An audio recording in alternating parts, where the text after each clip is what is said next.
तर मैत्रिणींनो बघा, उन्हाळ्याचे दिवस संपले, आता चालू झाला पावसाळा. तर पावसाळा चालू झाला की आपल्याला लगेच चालू होतं सर्दी, खोकला, ताप, डोकेदुखी, अंगदुखी. हे चालूच होतं मैत्रिणींनो. हे का चालू होतं? तर एकदम हीटमधून एकदम थंड वातावरणामध्ये आपण आल्यामुळे चालू होतं.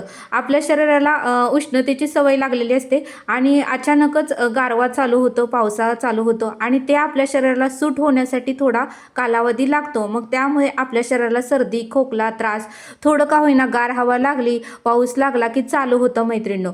तर मैत्रिणींनो, लगेच दवाखान्यात जायच्या अगोदर तुम्ही हा काढा नक्की करा. 100% आयुर्वेदिक हा काढा आहे. ह्याने कुठलेही साईड इफेक्ट होत नाहीत. मी सर्दी, खोकला झाला की मी असाच काढा तयार करून पिते आणि आमच्या घरातल्या लोकांनाही असाच काढा करून देते. तर मैत्रिणींनो बघा, काढ्यासाठी काहीच लागत नाही. मसाल्याचे जे पदार्थ असतात तेच लागणार आहे. इथे लवंगा घेतलेले आहे 5, आलं घेतलेलं आहे, आलं नसेल तर तुम्ही सुंठ घ्या. येथे घेतलेलं आहे मी दालचीन, येथे घेतलेलं आहे 5 ते 6 मिरे, गुळाचा खडा, हळद आणि आपल्याला 2 ते 3 आपल्याला तुळशीची पानं घ्यायची आहेत. मैत्रिणींनो, पूर्वी का नाही हॉस्पिटल वगैरे काहीच नव्हतं. फार पूर्वीचा काळ, त्यावेळेस मात्र आयुर्वेदिक औषधं करूनच लोक बरी होत होती. आता दवाखाने निघाले आहेत, पण फार पूर्वीच्या काळामध्ये दवाखाने वगैरे काहीच नव्हते.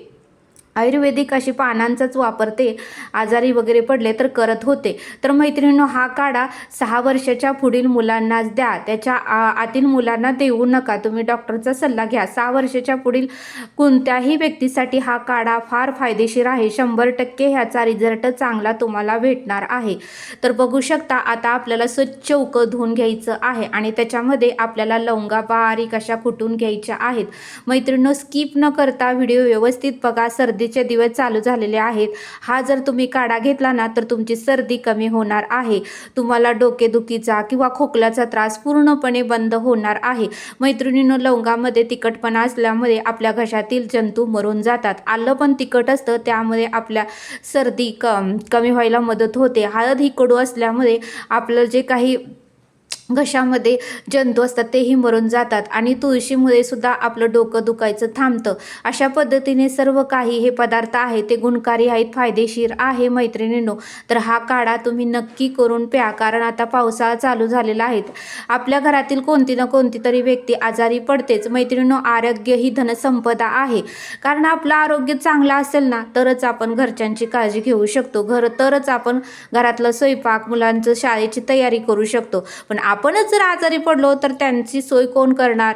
हे तुम्ही लक्षात ठेवा आणि स्वतःवर प्रेम करा, स्वतःची काळजी घ्या. कारण आपण स्वतःवर प्रेम केलं तरच आपण इतरांवर प्रेम करू. त्यामुळे स्वतःची काळजी घ्या. स्वतःच्या शरीराकडे दुर्लक्ष करू नका, कारण तुम्ही जर तंदुरुस्त असाल तरच तुम्ही इतरांची काळजी घ्याल. तर मैत्रिणींनो, अशा पद्धतीने आपल्याला सर्व काही बारीक असं कुटून घ्यायचं आहे. तुमच्याकडे आलं नसेल तरीही तुम्ही नाराज होऊ नका, टेन्शन घेऊ नका. आपल्या घरामध्ये सुंठ तर मैत्रिणींनो असते, आल्याचीच वाळून सुंठ झालेली असते. तर बघा, अशा पद्धतीने मी अर्धा पेला पाणी घेतलेलं आहे. अर्ध्या पेल्याच्या मापानेच मी तो सर्व काही साहित्य घेतलेलं आहे. तुम्हाला जर 2 पेले करायचं असेल तर साहित्य थोडं वाढवा. आता गुळाचा खडा मी टाकून घेतलेला आहे. 1 चमचा मी हळद टाकून घेतलेली आहे. मैत्रिणींनो, आपण दालचीन, लवंग आणि मिरे जे कुटून घेतलेले आहे ते पण आपल्याला आता ह्याच्यामध्ये टाकून घ्यायचं आहे. आता मी हे ते बारीक असे तुळशीची पानं बारीक करून मी टाकलेली आहेत. आपल्याला जी पूड मी बारीक करून घेतलेली होती उकळावर तेही टाकून घ्यायचं आहे. आलं आता आपल्याला किसून बारीक असं त्याच्यामध्ये टाकून घ्यायचं आहे. मैत्रिणींनो, सर्व काही अर्क त्या पाण्यामध्ये उतरण्यासाठी आपल्याला 10 मिनिटं तरी गॅसवर ठेवायचं आहे. गडबड करून लगेच तुम्ही काढू नका. आता बघा, आलं मी किसून घेतलेलं आहे. हे आलंही आपल्याला त्या पाण्यामध्ये टाकून घ्यायचं आहे. तर 100 नाही तर 101% गॅरंटी देऊन सांगते, तुम्ही हा काढा करा आणि संध्याकाळी किंवा सकाळी तुम्ही प्या. बघा, तुम्हाला खूप छान वाटणार आहे. शक्यतो तुम्ही संध्याकाळीच प्या, की जेणेकरून आपण पिऊन लगेच झोपतो आणि त्यामुळे त्याचा रिझल्ट खूप छान होणार आहे. सकाळी तुम्हाला फ्रेश वाटणार आहे. सकाळी तुम्ही सगळी कामं करू शकणार आहात.